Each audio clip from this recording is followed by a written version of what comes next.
Indeed, this is the cleansing bell. It's in good condition. Let's place the perfume we've prepared inside.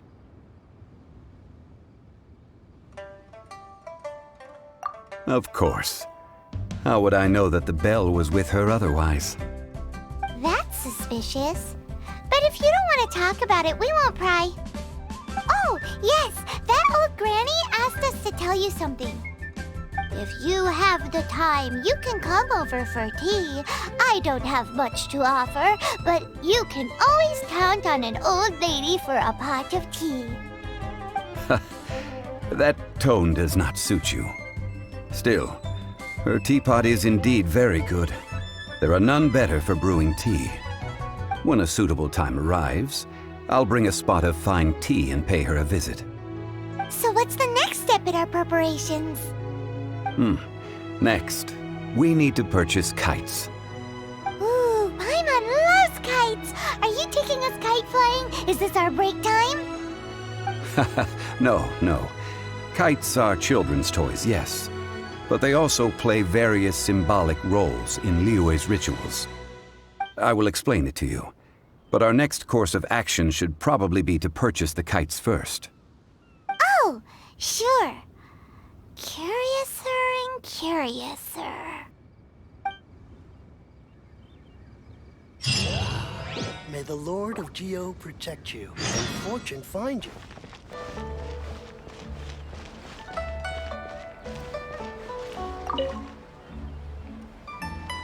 Ah, sir, you're here.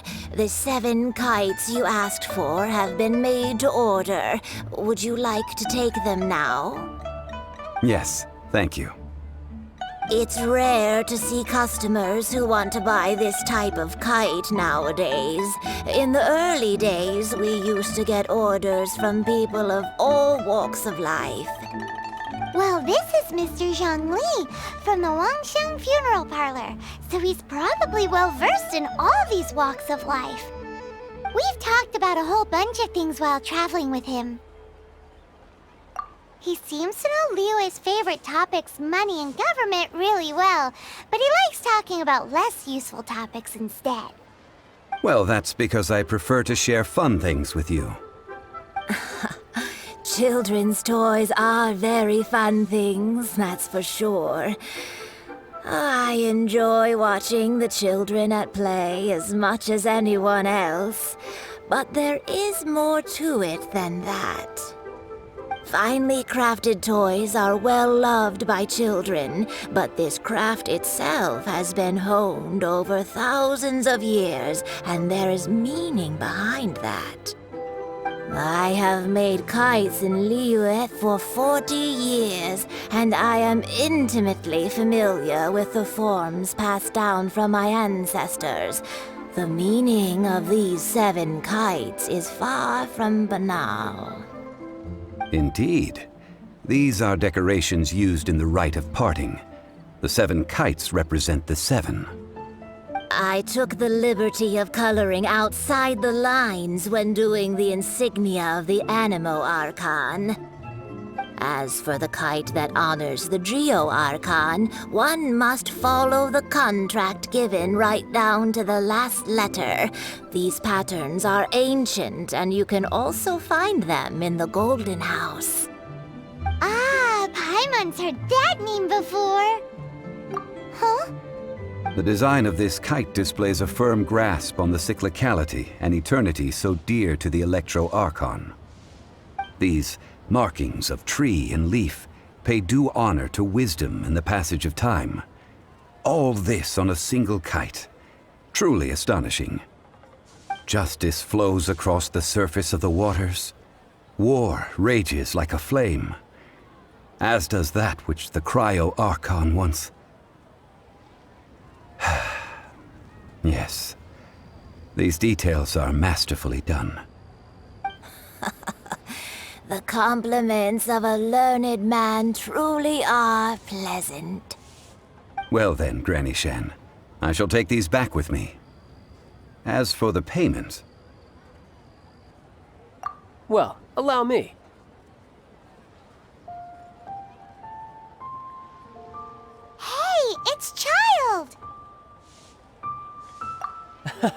No, I was merely passing through. I see Mr. Zhongli's the same as ever. When paying, well, when getting others to pay for him, he neither looks at the price tag nor his wallet. He knows a great deal about money, and about the trials of the common man. He just doesn't consider poverty to be something that could ever happen to him. Or perhaps you could say that he cannot imagine himself lacking money. How has he not died of hunger yet? Child, you are as fond of jokes as ever. Well then, since we've purchased our kites without incident, there's no need to take a break before moving to the next step in our preparations. The rite of parting requires helping hands as well as materials. We should be able to find some people near the harbor. Oh, by the way, take this bag of money. You probably won't want to let Zhongli do the bargaining, if you know what I mean. Seems I missed out on some interesting information.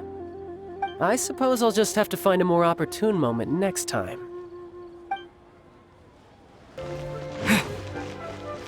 Hey there.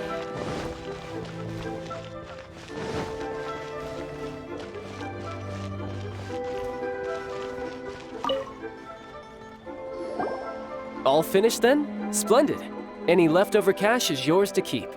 A favor for the Fatui should never go unrewarded. You think you can buy us off with some loose change? No way! Paimon demands to know when the next payment is coming.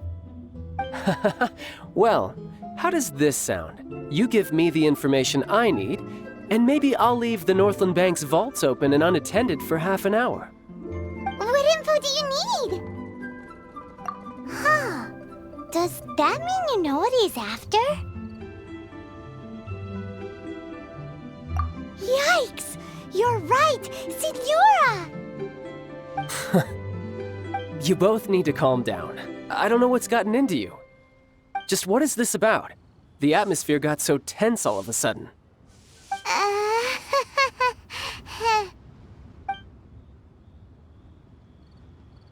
Next, we need some Everlasting Incense. For this, we need to go to Bubu Pharmacy, the finest pharmacy in all of...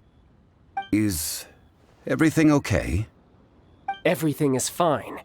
I was just informing them that they need not return the surplus mora. Now, if you'll excuse me, I must be going. Paimon definitely felt like Childe wasn't happy with us just now.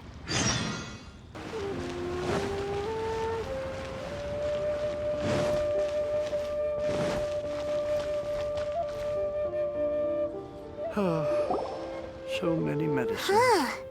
The reception is deserted. And it seems kinda spooky in here. Hello? Is anybody there? Welcome to Bubu Pharmacy. Huh? Did you hear that? Where did it come from? The reception, it seems. How about you go check it out, and Paimon will bring up the rear. So many medicines, but no cure for heartache.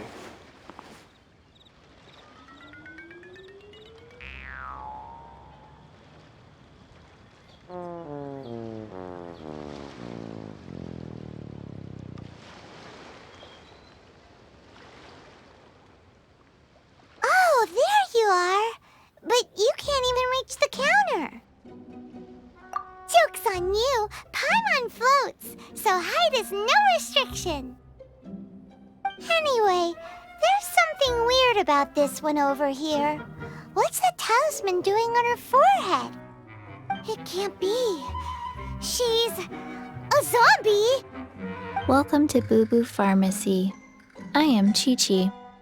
Once upon a time, Qiqi died. Then, Qiqi was saved by the Adepti. Now, Qiqi is a zombie. Something like this would be unimaginable in Mondstadt. Hello, little girl. Do you sell Everlasting Incense here? Excuse me, sir. Did you bring your prescription? Surely no prescription is needed to purchase Everlasting Incense. It's not a controlled substance. Qiqi can get your medicine, but only if you show Qiqi your prescription. These are... Zombies are limited to acting within the confines of their orders. And somehow in this case, the zombie issues her own orders to herself. My dear Qiqi, we didn't bring a prescription, I'm afraid. But we do hope that you can still help us find some Everlasting Incense. Okay then, How did you manage that? but Qiqi helps you. You help Qiqi. Only fair. Since when do customers need to do favors for customer service staff? Never mind. Just think of it as a peer-to-peer transaction. That way everybody wins. Sometimes in Liyue, the art of the deal is simply about victory via mental gymnastics. Go to Mount Tianheng, find the Guizhong Ballista, and hunt a cocoa goat. Please and thank you. Guizhong Ballista. I have heard of this device before. It's a kind of crossbow turret, installed on Mount Qinheng by an adeptus in the distant past, an early mechanical device. Located in Qianheng Pass, it was designed to automatically fire at large monsters, protecting Liyue from external threats. Mr. Zhongli really knows Liyue inside out. Apparently not quite. This is the first I have ever heard of the cocoa goat. The cocoa goat is a legendary animal, an adeptabeast. Did you want to add anything else, or...? No, just that the cocoa goat is a legendary animal, an adeptabeast. What it looks like, don't know. Where to find it, don't know either. Where it came from, also don't know. Very well then. Let's start by investigating near the Guizhong Ballista. Perhaps we will find some clues. What the heck is a cocoa goat?